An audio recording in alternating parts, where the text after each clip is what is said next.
전능하신 하나님 말씀 낭송 리더일꾼의 직책.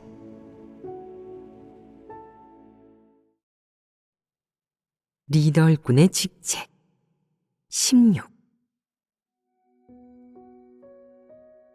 제12조 하나님 사역과 교회의 정상적인 질서를 방해하고 교란하는 각종 사람. 1. 사물을 제때 정확하게 발견하고 이를 저지 및 제재하여 상황을 전환시키며 이와 동시에 진리를 교제하여 하나님의 선민이 그 속에서 분별력을 기우고 공과를 배우도록 한다. 4. 교회 생활을 방해하고 교란하는 각종 사람. 1. 사물. 8. 관념을 퍼뜨린다. 1. 관념을 퍼뜨리는 모습. 오늘은 이어서 리더일꾼의 직책 제12조 하나님 사역과 교회의 정상적인 질서를 방해하고 교란하는 각종 사람. 1. 사물을 제때 정확하게 발견하고 이를 저지 및 제재하여 상황을 전환시키며 이와 동시에 진리를 교제하여 하나님의 선민이 그 속에서 분별력을 기우고 공과를 배우도록 한다에 관해 교제하겠다. 교회 생활에서 나타나는 방해하고 교란하는 각종 문제에 관해 총 11가지를 열거했다. 지난번에는 7번째, 서로 공격하고 말싸움을 벌인다에 관해 교제하였고 오늘은 8번째, 관념을 퍼뜨린다에 관해 교제하겠다. 관념을 퍼뜨리는 문제도 교회 생활에서 자주 발생한다. 진리를 전혀 받아들이지 않는 일부 사람들은 관념과 상상으로 하나님을 믿는다.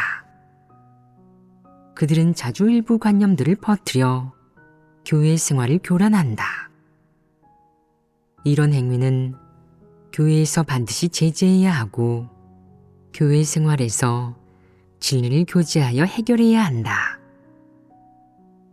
관념을 퍼뜨리는 것은 글자만 봐도 누구나 할 수 있듯 적절한 행위가 아니고 긍정적인 사물이 아닌 부정적인 사물이기 때문에 교회 생활에서 마땅히 저지되고 제재되어야 한다.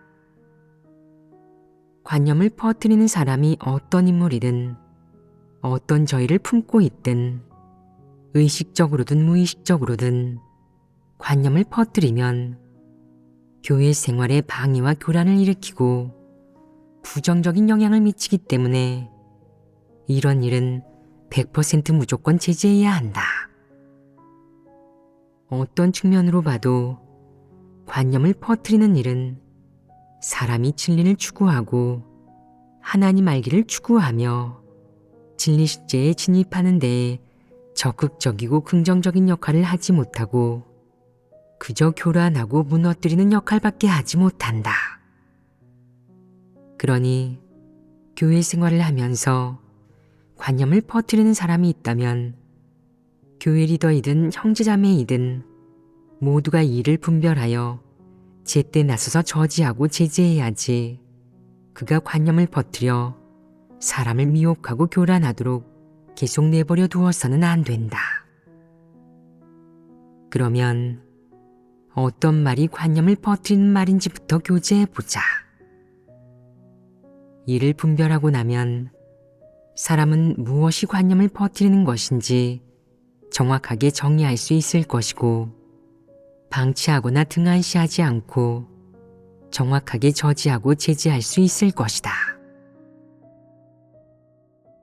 1. 하나님에 대한 관념을 퍼뜨린다. 관념을 퍼뜨리는 것에는 대상이 있다. 가장 먼저 누구를 겨냥해 어떤 관념을 퍼뜨리는지 살펴봐야 한다. 이것을 깨닫고 나면 사람이 하는 어떤 말과 사람이 퍼뜨리는 어떤 관점이 관념에 해당하는지 알게 된다. 어떤 것이 사람의 관념이고 어떤 행동 방식이 관념을 퍼뜨리는 것인지 알고 나면 관념을 퍼뜨리는 일을 좀 더 정확하고 사안에 맞게 제재할 수 있을 것이다. 먼저 관념을 퍼뜨리는 것 중 가장 심각한 것은 하나님에 대한 사람의 생각과 오해를 퍼뜨리는 것으로 이것이 중요한 유형이다. 하나님의 신분이나 본질, 성품, 말씀, 사역 및 존재에 관해 사람이 퍼뜨리는 사실과 다른 관점이나 말은 모두 관념을 퍼뜨리는 것에 속한다. 이는 대략적으로 말한 것이다. 그렇다면 구체적으로는 어떤 말이 관념을 퍼뜨리는 것이겠냐? 하나님에 대한 오해나 하나님에 대한 판단과 정죄, 심지어 모독을 퍼뜨리는 것이 모두 관념을 퍼뜨리는 것이다. 쉽게 말해 하나님에 대한 실제에 어긋나는 인식이나 하나님의 신분 본질에 부합하지 않는 말과 잘못된 해석을 퍼뜨리는 것은 전부 관념을 퍼뜨리는 것에 속한다. 예를 들어 교회 생활을 하다 보면 늘 하나님의 신분과 하나님의 본질을 이야기하면서 하나님의 신분과 본질은 진실하게 인식하지 못하고 속으로 항상 하나님을 의심하고 오해하며 하나님이 안배해준 삶의 환경이나 본분이행의 환경 등에 순종하지 못하는 사람이 있다. 그러고 나서는 하나님에 대한 자신의 오해를 퍼뜨리고 하나님을 이해하지 못하는 자신의 생각을 퍼뜨린다. 요컨대 이런 생각은 피조된 인간의 관점으로 하나님의 주제와 안배를 받아들이고 순종하는 것을 바탕으로 하는 것이 아닌 개인의 편견이나 오해, 심지어 판단이나 정죄를 담고 있는 것이다. 이런 말을 들으면 사람은 하나님을 오해하고 경계하게 되어 진실한 믿음을 잃어버리게 되며 진실한 순종이 없으면 말할 나위도 없을 것이다. 어떤 사람은 하나님을 믿으면 평안과 기쁨이 있어야 한다고 생각한다.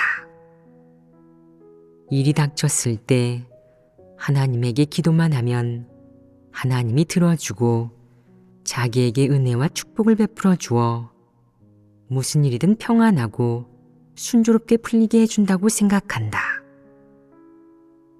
그가 하나님을 믿는 목적은 은혜를 구하고 복을 받으며 평안과 기쁨을 누리기 위함이다.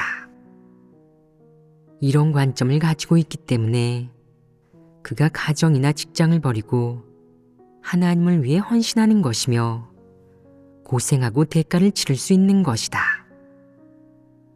그는 자기가 버리고 헌신하며 고생하고 인내하면서 좋은 모습만 보이면 하나님의 축복과 특별한 은혜를 받을 수 있을 것이라고 생각한다. 어떤 어려움이 닥치든 하나님에게 기도만 하면 하나님이 해결해주고 모든 일에 길을 열어준다는 것이다. 이것이 하나님을 믿는 많은 사람의 관점이다. 사람은 이 관점이 정당하고 옳다고 생각한다. 많은 사람이 하나님을 오랫동안 믿으면서 떠나지 않은 것은 모두 이런 관점과 직접적인 관계가 있다. 그들은 이렇게 생각한다. 내가 이렇게까지 하나님을 위해 헌신하고 이 정도로 좋은 모습을 보이고 악행이라고는 눈꼽만큼도 하지 않았으니 분명 하나님께서 나를 축복해 주실 거야. 일할 때마다 많이 고생했고 대가도 엄청나게 치른 데다가 하나님의 말씀과 요구에 따라 일하며 아무런 잘못도 저지르지 않았으니 하나님께서 나를 축복해 주셔야 마땅해. 모든 일이 순조롭게 풀리고 마음이 항상 평안하고 기쁘며 하나님의 함께 하심을 누리도록 말이지. 이것이 사람의 관념과 상상이 아니겠냐. 사람의 관점에서 사람이 하나님의 은혜를 누리고 득을 보게 되니 어느 정도 고생하는 것도 당연한 것이라고. 하나님의 축복을 얻을 수 있으면 가치 있다고 생각한다. 이는 하나님과 거래하는 심리이다. 하지만 진리의 관점에서, 하나님의 관점에서 보면 그것은 하나님의 사역 원칙은 물론 사람에 대한 하나님의 요구 기준에도 전혀 부합하지 않는다. 이는 완전히 자기 혼자만의 생각이자 순전히 하나님을 믿는 것에 대한 관념과 상상이다. 여기에 내포되어 있는 것이 거래이든 요구이든 아니면 사람의 관념과 상상이든 전부 하나님의 요구에 부합하지 않고 사람을 축복하는 하나님의 원칙과 기준에도 미치지 못한다. 특히 이런 거래적 사상 관점은 하나님의 성품을 거스르는 것인데도 사람은 알아차리지 못한다. 하나님의 행사가 사람의 관념에 부합하지 않으면 그 즉시 사람의 마음에 하나님에 대한 원망과 오해가 생겨나고 또한 억울하다고 생각한다. 그러고 나서는 하나님에게 이치를 따지는 것도 모자라 하나님을 판단하고 정죄하기까지 한다. 사람에게 어떤 관념과 오해가 생기든 결론적으로 하나님의 관점에서 보면 하나님은 그 어떤 일도 사람의 관념이나 뜻대로 하지 않고 그 누구도 사람의 관념이나 뜻대로 대하지 않는다. 하나님은 오직 하나님 자신의 방식대로 하나님 자신의 성품 본질에 따라 하나님 자신이 해야 할 일을 한다. 하나님은 모든 사람을 원칙대로 대한다. 하나님이 각 사람에게 하는 모든 일은 사람의 관념이나 상상, 사람의 기호를 바탕으로 하지 않는다. 이것이 하나님 사역에서 사람의 관념에 가장 부합하지 않는 점이다. 하나님이 사람에게 마련한 어떤 환경이 전혀 사람의 관념과 상상에 부합하지 않으면 사람의 마음에 하나님에 대한 관념이 생기고 하나님을 판단하고 정죄하는 것도 모자라 부정하기까지 한다. 이럴 때 하나님이 사람의 필요를 충족시켜 주겠느냐? 절대 그럴 리 없다. 하나님은 영원히 사람의 관념대로 하나님의 사역 방식이나 뜻을 바꾸지 않는다. 이럴 때 바뀌어야 하는 쪽이 어디냐? 사람이다. 사람이 관념을 내려놓고 하나님이 마련한 환경을 받아들이고 순종하며 체험하고 경험하면서 진리를 구해 자신의 관념을 해결해야지 관념으로 하나님의 행사가 옳은지 판단하면 안 된다. 사람이 끝까지 관념을 포기하지 않고 고수하면 하나님에게 반발하게 되는 것은 자연스러운 일이다. 반발하는 근본 원인이 무엇이냐? 평소 사람의 마음속에 존재하는 것이 진리가 아닌 순전히 사람의 관념과 상상에 속하기 때문이다. 그래서 하나님의 사역이 사람의 관념에 부합하지 않을 때 사람이 하나님을 대적하고 판단할 수 있는 것이다. 이는 사람에게 하나님께 순종하는 마음이 전혀 없고 폐괴의 성품도 전혀 정결케 되지 않고 여전히 폐괴의 성품에 의지해 산다는 것을 입증한다. 이는 구원을 받으려면 아직 멀었다는 것이다. 사람의 마음에 하나님에 대한 관념이나 거부감이 생기면 조금이라도 양심 있는 사람은 억지로라도 하나님의 행사를 받아들여 하나님이 배치한 환경에 녹아들어가 사람에 대한 하나님의 주제를 받아들이려고 노력할 것이다. 사람이 관념을 얼마나 내려놓을 수 있고 어느 정도까지 내려놓을 수 있는지는 한편으로는 사람의 자질에 달려 있고 다른 한편으로는 사람이 진리를 받아들이는지 진리를 사랑하는 사람에 해당하는지에 달려 있기도 하다. 일부 사람들은 하나님의 말씀을 읽고 구하고 교제하고 묵상함으로써 하나님이 배치한 환경을 적극적이고 자발적으로 마주하면서 하나님이 모든 것을 주재한다는 사실을 차츰차츰 인식하고 그에 따라 더욱 순종하게 되며 믿음도 더 커진다. 그러나 어떤 환경에 처하든 진리를 구하지 않고 자신의 관념과 상상 그리고 자신에게 유리한지 여부에 따라 하나님이 배치한 모든 환경을 판단하는 사람도 있다. 늘 자신의 이익을 중심으로 문제를 생각하고 항상 자신에게 얼마나 도움이 되는지 자신이 물질과 금전, 육적인 즐거움의 측면에서 얼마나 이익을 얻을 수 있는지에만 관심을 기울이며 이를 토대로 선택하고 하나님이 안배한 모든 일을 대한다. 이리저리 궁리하다 결국 한다는 선택은 하나님이 배치한 환경에 순종하는 것이 아니라 그런 환경에서 벗어나고 도피하는 것이다. 그렇게 반발하고 거부하며 도피하기 때문에 사람은 하나님 말씀에서 멀어지게 되고 생명 체험을 잃고 손해를 보게 되며 마음의 고통과 괴로움만 생긴다. 이런 환경에 반항하면 할수록 사람은 더욱 고통스러워진다. 이런 형국이 되면 하나님에 대해 조금이나마 품었던 믿음은 결국 무너져 버리고 그 순간 사람의 마음에서 우위를 차지한 관념이 몽땅 쏟아져 나온다. 하나님을 위해 이렇게 오랫동안 헌신한 나를 하나님이 이렇게 대하실 줄은 생각도 못했네. 하나님은 불공평하고 사람을 사랑하시지 않아. 하나님은 진심으로 하나님을 위해 헌신하는 자는 반드시 축복해 줄 것이라고 하셨어. 나도 진심으로 하나님을 위해 헌신했단 말이야. 가정과 직장을 버리고 괴로움과 고생을 참고 견뎠는데 하나님은 어째서 크게 축복해 주지 않으시지? 하나님의 축복이 어딨어?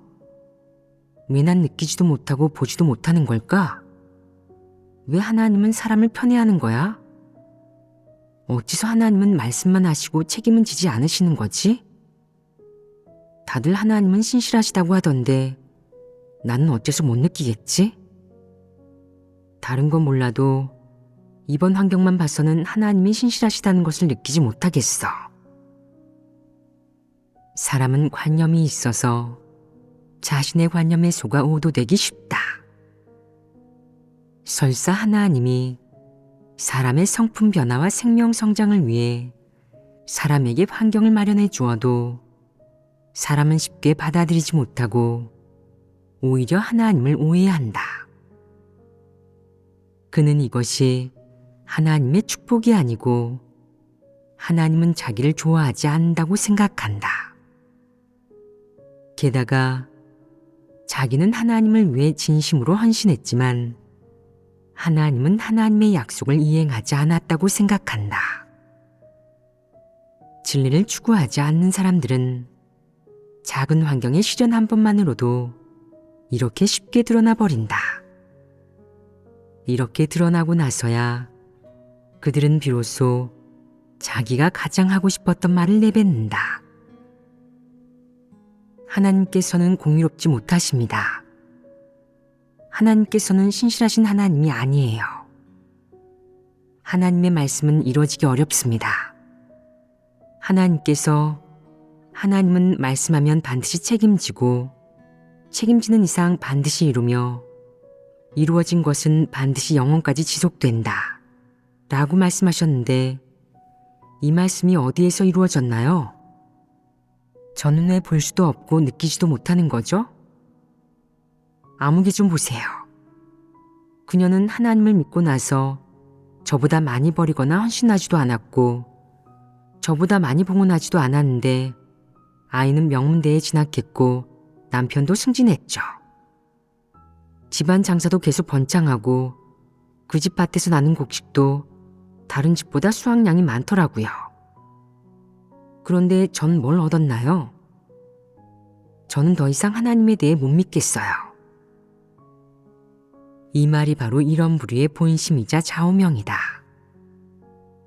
그들은 이런 관념, 이런 터무니없는 생각과 관점으로 가득 차 있고 이런 이익과 거래로 가득 차 있다. 그들은 하나님의 사역, 하나님의 고심을 이렇게 이해하고 깨달으며 이런 식으로 대한다. 그러니 하나님이 하나하나 고심해서 배치한 환경에서 그들은 반복해서 관념으로 하나님을 판단하고 오해하며 계속해서 실패하고 넘어진다. 게다가 자신의 관념이 옳다는 것을 끊임없이 증명하려 한다. 그들은 이런 관념이 입증되어 자기가 하나님을 멋대로 평가하고 판단하며 정죄할 수 있는 증거로 삼기 충분하다고 생각되면 관념을 퍼뜨린다. 그들의 마음이 하나님에 대한 관념으로 가득하기 때문이다. 이 관념 속에 무엇이 뒤섞여 있느냐?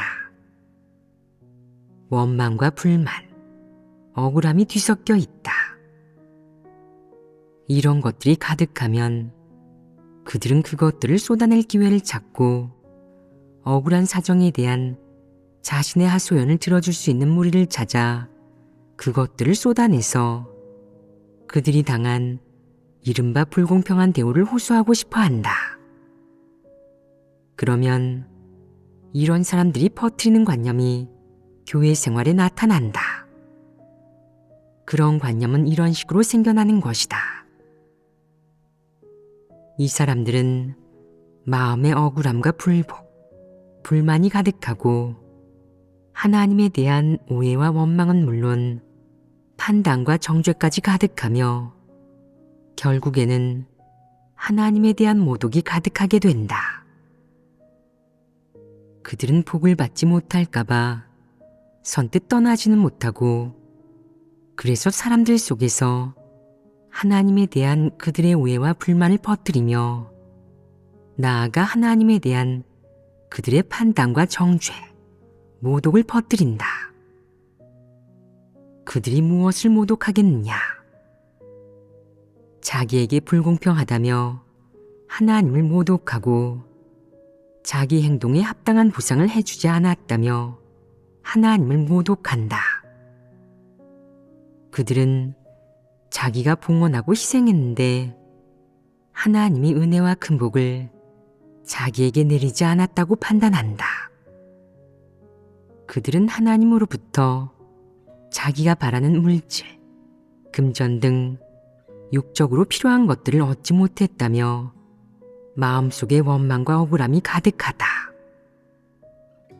그들이 관념을 퍼뜨리는 목적은 분풀이하고 보복하여 마음의 안정을 찾는 한편 더 많은 사람이 하나님에 대해 오해하고 관념을 품어서 그들 역시 하나님을 경계하도록 선동하는 것이다.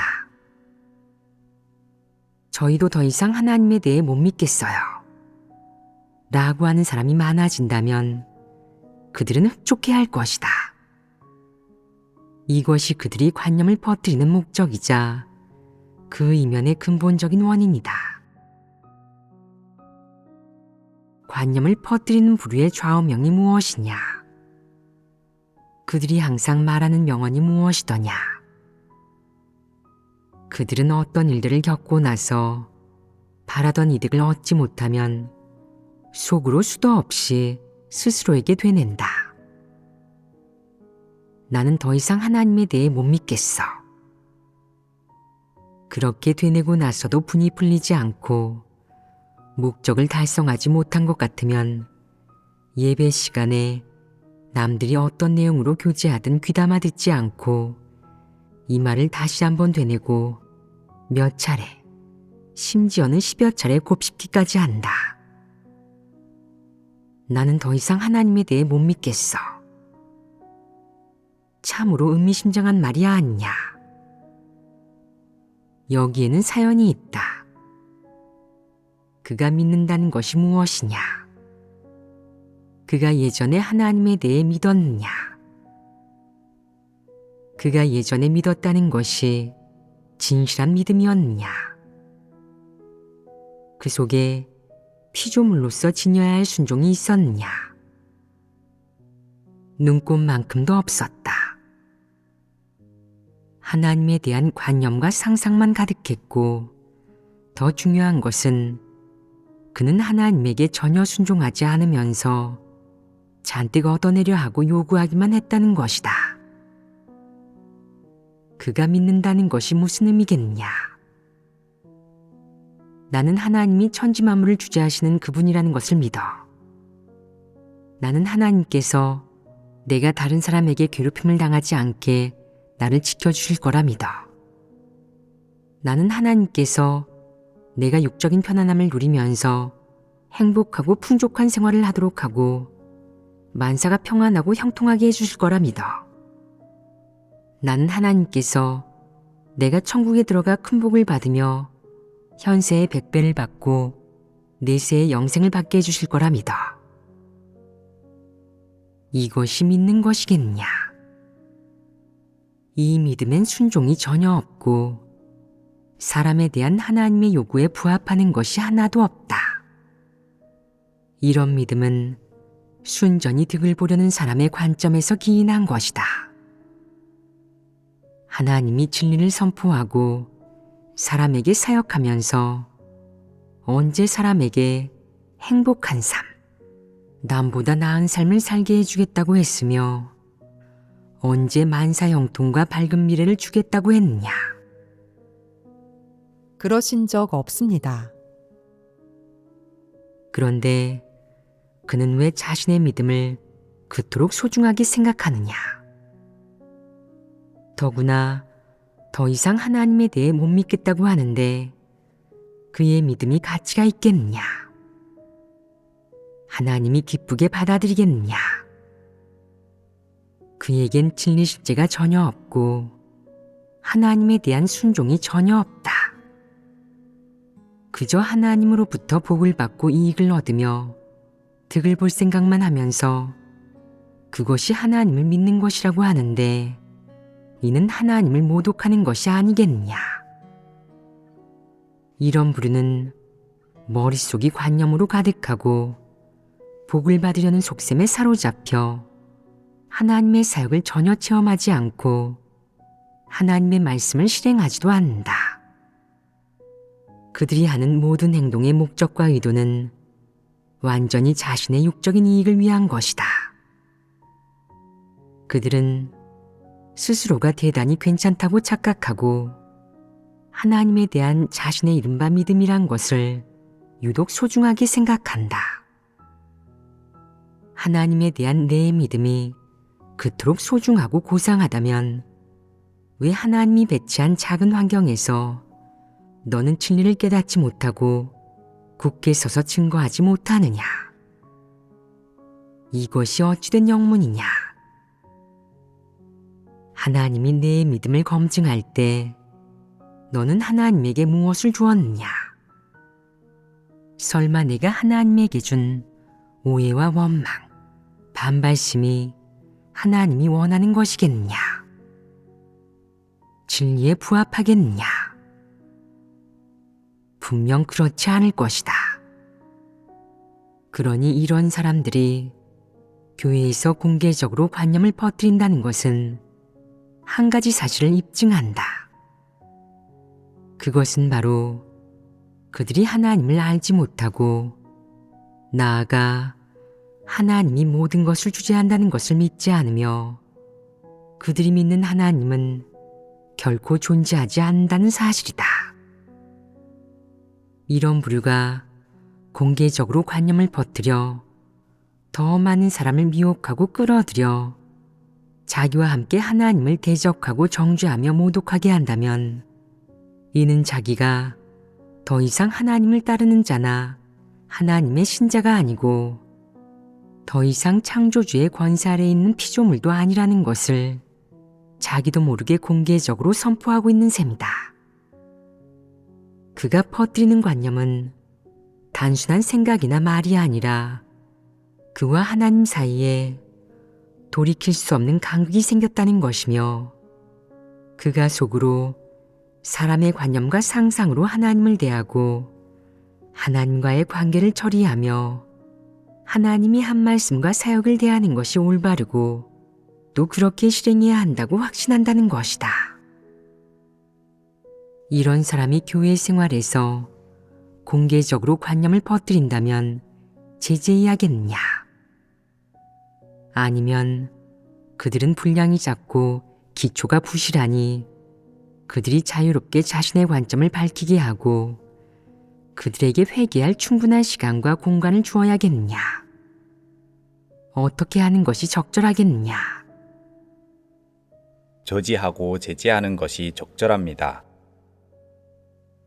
왜 저지하고 제지하는 것이 적절하겠느냐? 그가 마음껏 이야기하지 못하게 제지하셨다가 그가 믿지 않게 되어서 예배에 나오지 않으면 이는 사람에게 해를 끼친 것 아닌가요? 그러면 얼마나 안타깝습니까? 하나님께서는 아무도 침륜되지 않고 모든 사람이 구원받기를 바라시지 않나요?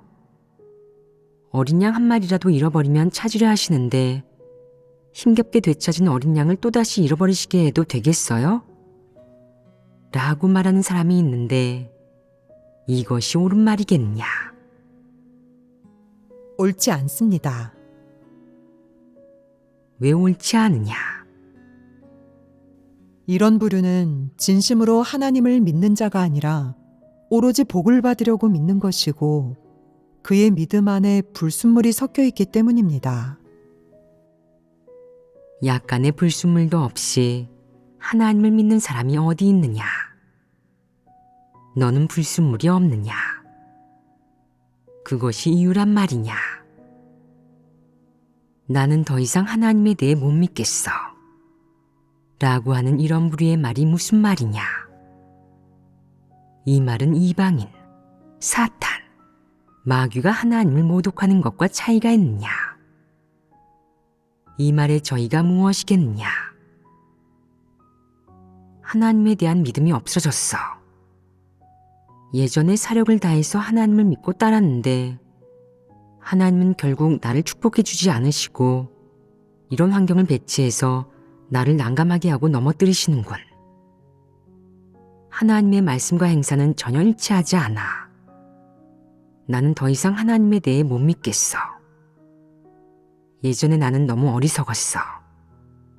하나님을 위해 버리고 헌신하며 그토록 고생했는데도, 큰 붉은 용에게 체포되어 박해당했는데도 하나님의 보호하심을 찾아볼 수 없었어. 우리 집은 다른 집보다 장사가 잘 안 돼서 벌이도 남들보다 적어. 우리 부모님은 늘 아프시고. 오랫동안 하나님을 믿었는데 아무것도 얻지 못했어. 하나님은 사람을 크게 축복해 준다고 하시지 않았나? 하나님이 내게 무슨 축복을 해주셨지? 하나님의 말씀이 이루어지지도 않았잖아. 나는 더 이상 하나님에 대해 못 믿겠어. 나는 더 이상 하나님에 대해 못 믿겠어. 라는 말 속에는 많은 것이 함축되어 있다. 여기에는 온통 하나님에 대한 원망, 불만, 오해뿐이다. 결론적으로는 그가 일방적으로 고생하고 헌신한 다음 하나님이 자기 요구대로 축복해 주지 않고 그의 관념과 상상대로 보상해 주거나 상을 내려주지 않는다고 불만을 품고는 하나님을 잔뜩 원망하는 상태에서 이런 말을 내뱉은 것이다. 이런 말은 괜히 튀어나온 것이 아니다.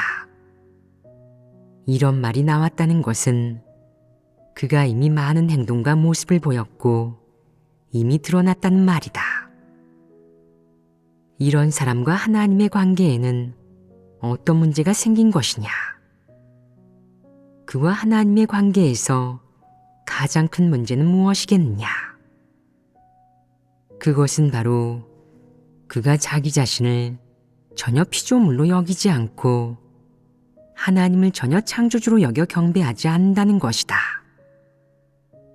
애초에 하나님을 믿기 시작했을 때부터 그는 하나님을 돈줄, 화수분으로 생각했고 고난에서 구제해줄 보살로 생각했다.